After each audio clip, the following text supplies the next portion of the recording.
Assalamualaikum warahmatullahi wabarakatuh. Salam sejahtera untuk kita semua. Selamat pagi. Kembali lagi bersama saya Grace Gabetini dalam program podcast kesayangan kita yaitu Mata-Mata.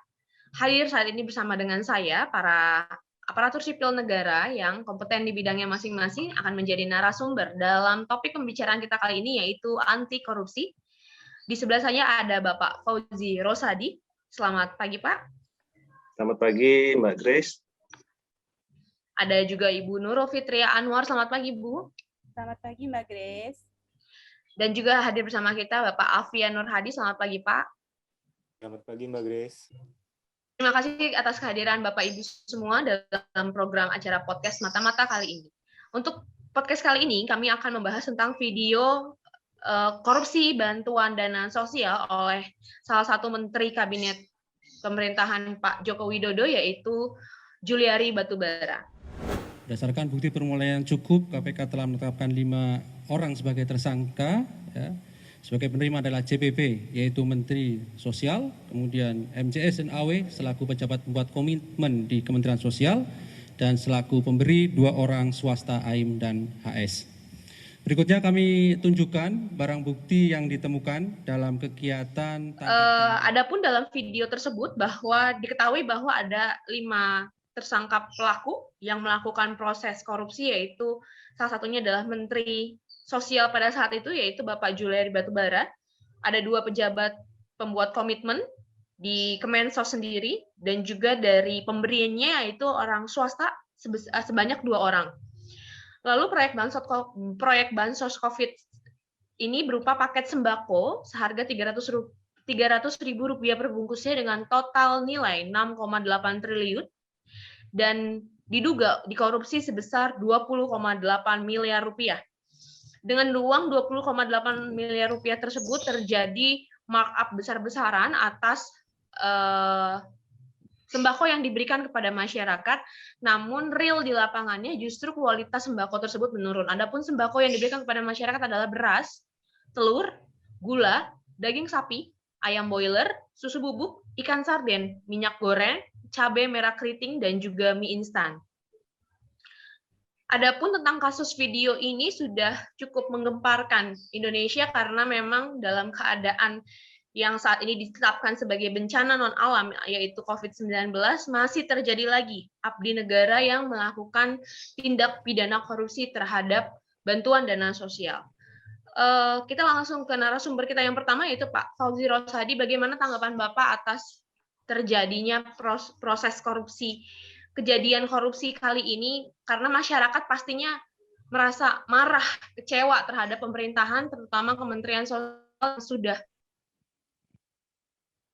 untuk menggelontorkan dana bantuan sosial. Silakan tanggapannya, Pak. Ya, baik. Terima kasih atas waktunya, Mbak Grace. Bila kita lihat video kali ini atau kasus kali ini, yang bisa kita simpulkan pertama kali adalah tentu tidak bertanggung jawab. Sebagai menteri, beliau tidak bertanggung jawab.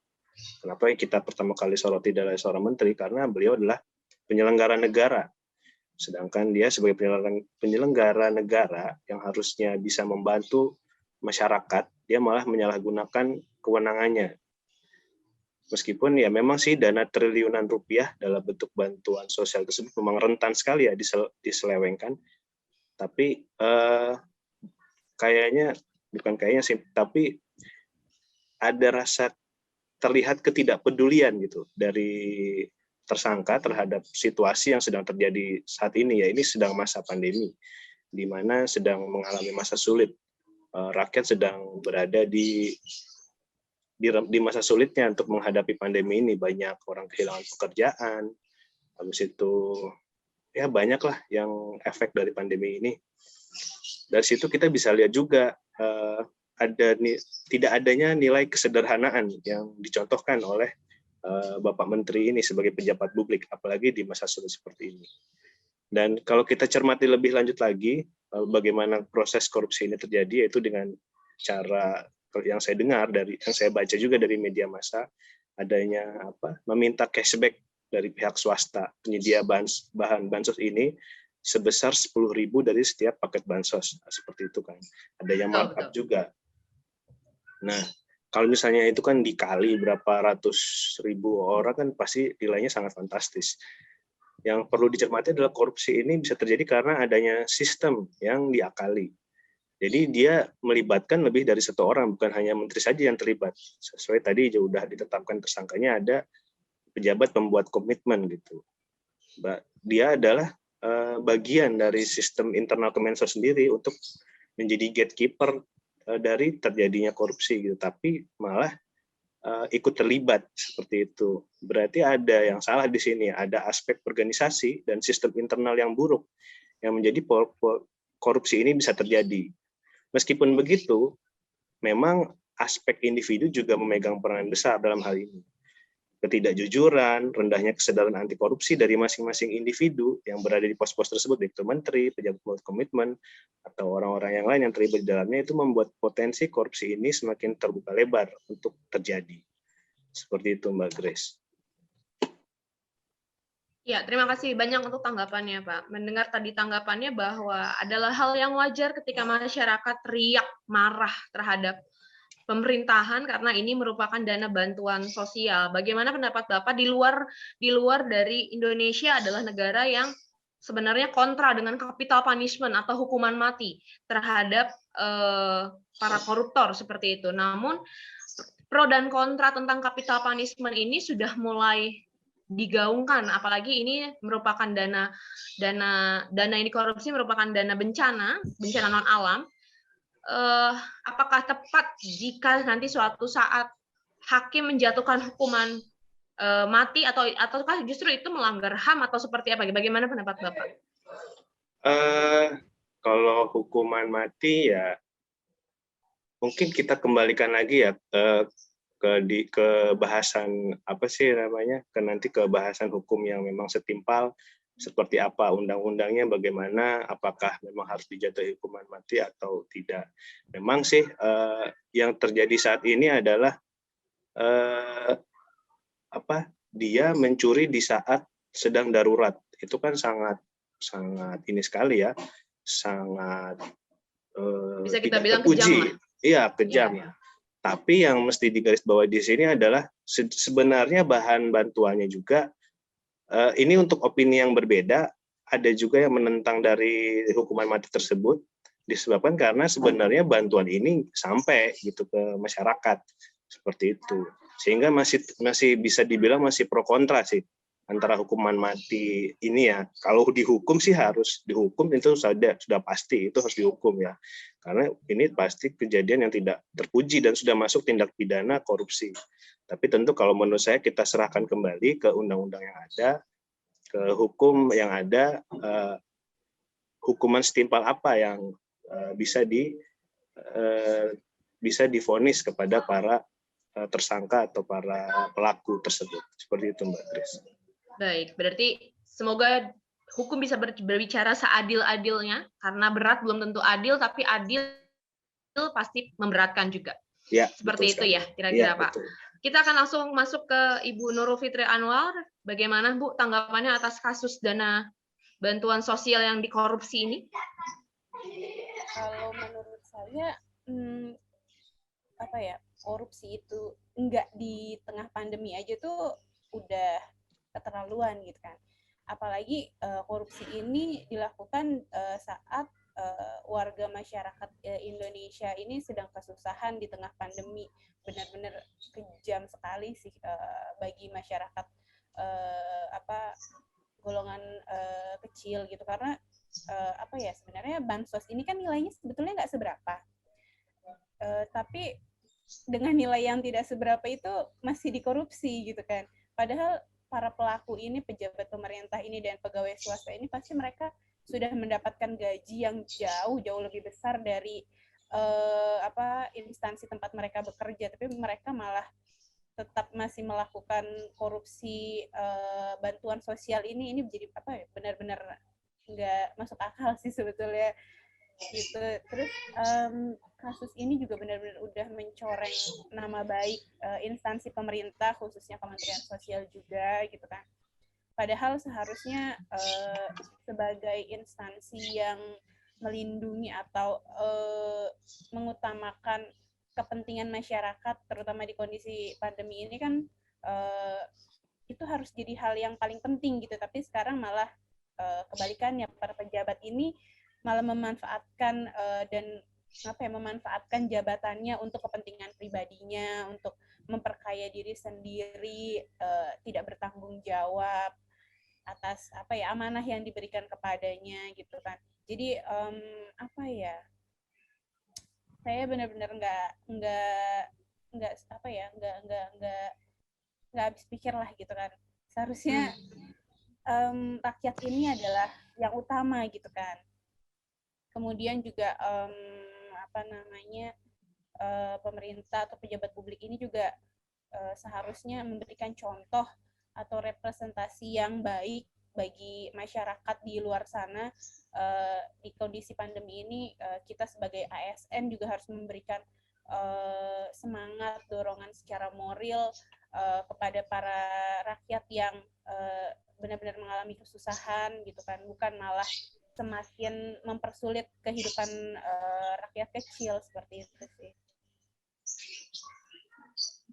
Baik. Terima kasih tanggapannya, Bu. Lalu tadi kan sempat dikatakan bahwa korupsi ini adalah salah satu, mungkin kesimpulannya adalah extraordinary crime ya. Yes. Jadi ini kejahatan yang memang luar biasa karena dilakukan oleh pemangku jabatan yang memiliki kewenangan tinggi biasanya di negara.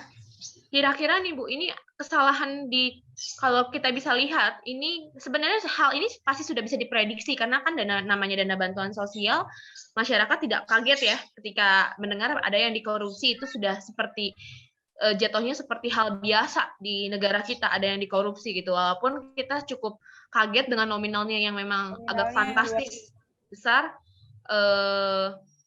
dan pelakunya justru tidak terlalu banyak di negara, maksudnya hanya PPK-nya dan menterinya yang bermain di sini bersama dengan pihak swasta seperti itu, karena biasanya kan kalau korupsi biasanya menggandeng banyak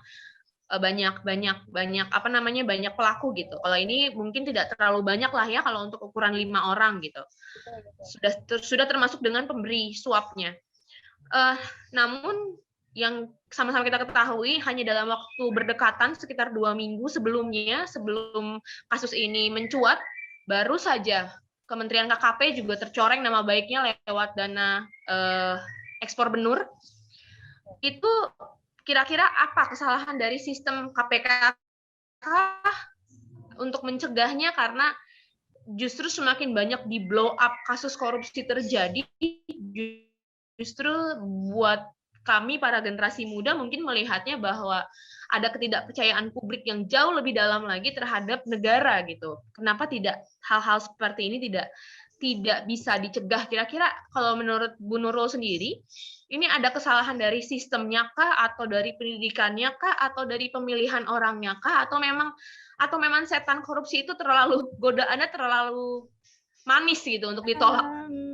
Secara sistem mungkin KPK sudah menjalankan sistem yang sangat baik untuk proses pencegahan korupsi ini. Cuma memang balik lagi, kalau memang secara kesempatan itu ada, semua korupsi itu kan pasti dimulai dari sebuah kesempatan yang muncul nih, gitu. Berarti balik lagi ke individu masing-masing. Kemudian pengawasan dari sisi internal instansi masing-masing juga harusnya sih mungkin pengawasan internalnya yang lebih dikuatkan untuk kasus ini. Jadi sebelum semuanya terjadi sejauh dan sebesar ini kerugian yang akan ditanggung oleh negara, seharusnya dari internal instansi sih sudah mulai melakukan monitoring atau evaluasi atas kegiatan atau dana-dana yang muncul yang memang nominalnya besar. Seharusnya sih dari internalnya sih yang melakukan evaluasi terlebih dahulu. Jadi bergerak sebelum hal itu terjadi, tapi didukung juga dengan proses internalnya seperti itu kira-kira ya Bu ya.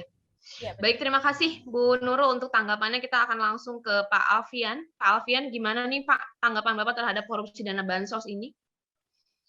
Ya, terima kasih Mbak Grace. Sudah cukup jelas ya tadi dari Pak Fauzi dan Mbak Nurul. Saya mungkin hanya sedikit menambahkan saja. Pertama jelas masyarakat ini kecewa ya.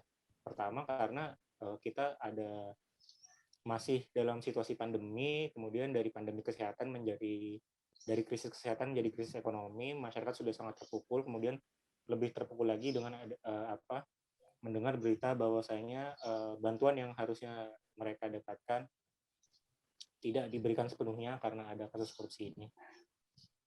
Tentu kecewa sekali, tentu tidak bertanggung jawab, tidak jujur, tidak peduli, semua nilai-nilai indikator anti korupsi itu sudah dilanggar semua.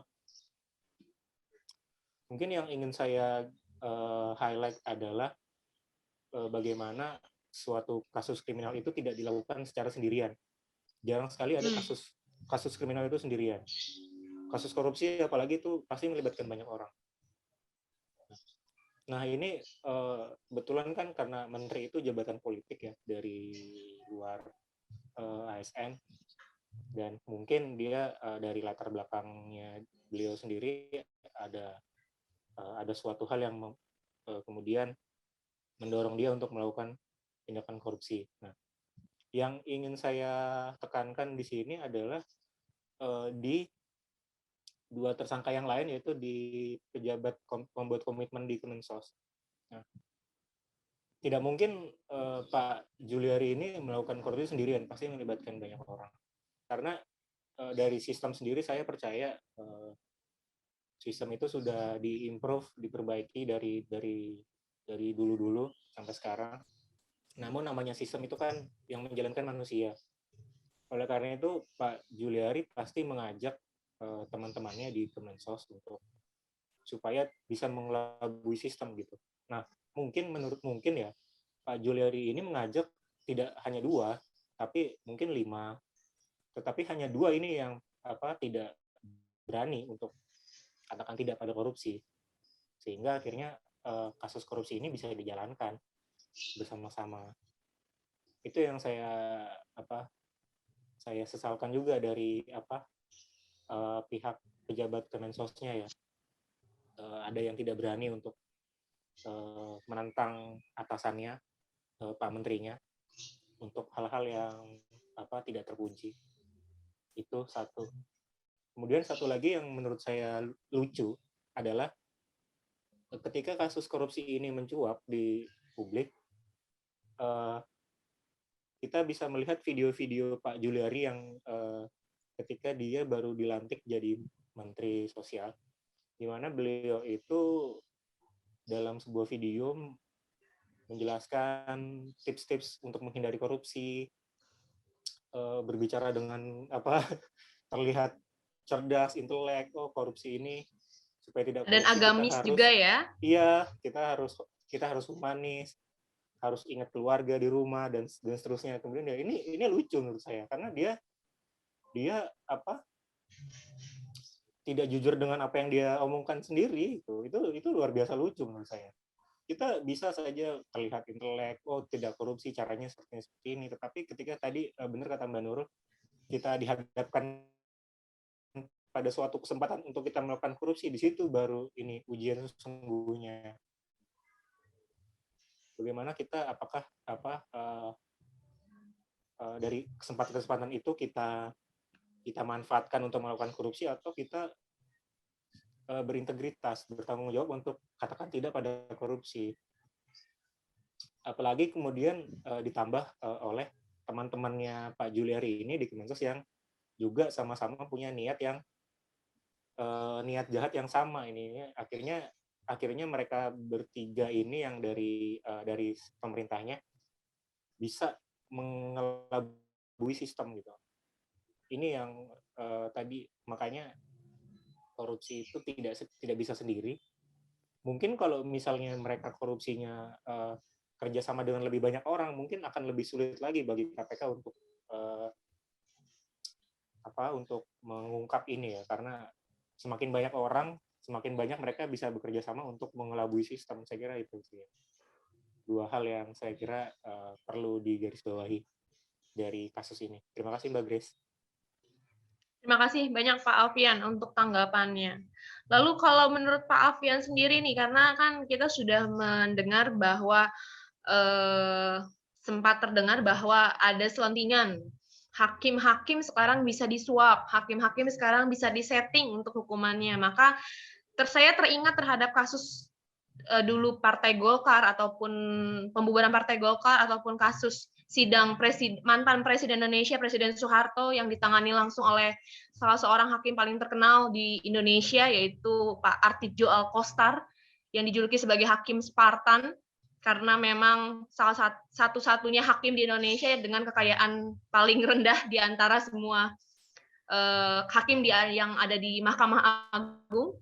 Dan beliau juga terkenal dengan keputusannya yang justru seringkali lebih berat dari tuntutan jaksa, mendakwa lebih berat untuk para koruptor terutama daripada tuntutan jaksa. Sampai waktu itu memang hukuman seumur hidup dijatuhkan kepada mantan Presiden Indonesia, waktu itu Presiden Soeharto saat itu.